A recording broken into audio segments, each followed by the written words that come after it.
નમસ્કાર, મારું નામ ગિરીશ કુમાર જયરભાઈ રાઠોડ.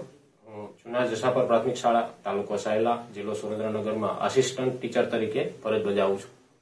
જિલ્લા શિક્ષણ અને તાલીમ ભવન સુરેન્દ્રનગર દ્વારા આયોજિત ઇનોવેશન ફેર 2025માં મારો વિષય છે હિન્દી में સુલેખન कैसे કરે. સામાન્ય રીતે આપણે ગુજરાતી અને અંગ્રેજીમાં સુલેખનનો મહાવરો ખૂબ કરાઈએ છીએ. એમાં બાળકોના અક્ષરો પ્રત્યે પણ આપણે સભાન રહીએ છીએ, પણ સામાન્ય રીતે એવો જોવા મળ્યું છે કે હિન્દીમાં બાળકો લેખન માટે ખૂબ નીરસ હોય છે. તો ગત વર્ષ 2023માં ધોરણ 6માં હિન્દીનો અભ્યાસ કરાવતા મારા ધ્યાન પર આવ્યું કે બાળકો જે સારા અક્ષર કહી શકાય, સુવાચ્ય, મરોડદાર, તો એવા અક્ષરોમાં હિન્દીમાં લેખન કરતા નથી. તો આ બાબત પર વિચારવાનું શરૂ કર્યું કે બાળકો હિન્દી લેખન પ્રત્યે પણ જાગૃત થાય, સારું એવું લેખન કરી શકે, સારા અક્ષરો મરોડદાર હોય એના.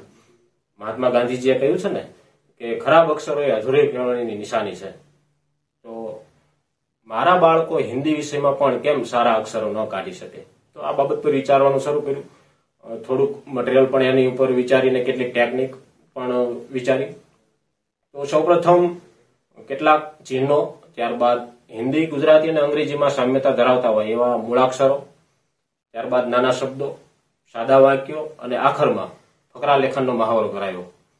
ધીમે ધીમે બાળકોને વારંવાર મહાવરો કરાવતા જોવા મળ્યું કે હવે શરૂઆતમાં જે બાળકોના અક્ષરો પ્રમાણમાં સારા કહી શકાય એવા ન હતા, તેમાં ખૂબ સુધારો જોવા મળ્યો. આખરમાં જ્યારે સુલેખન કરાવીને એમના અક્ષરોને નિરીક્ષણ કર્યું તો એવું જોવા મળ્યું કે શરૂઆતમાં જે 80% જેવા બાળકોના અક્ષરો સારા ન હતા, એમાં પ્રમાણમાં ખૂબ સારું એવું રિઝલ્ટ મને મળ્યું. હાલમાં પણ અમે સમયાંતરે હું હિન્દી વિષયમાં સુલેખનનો મહાવરો સતત કરાવતો રહું છું. ખૂબ આભાર.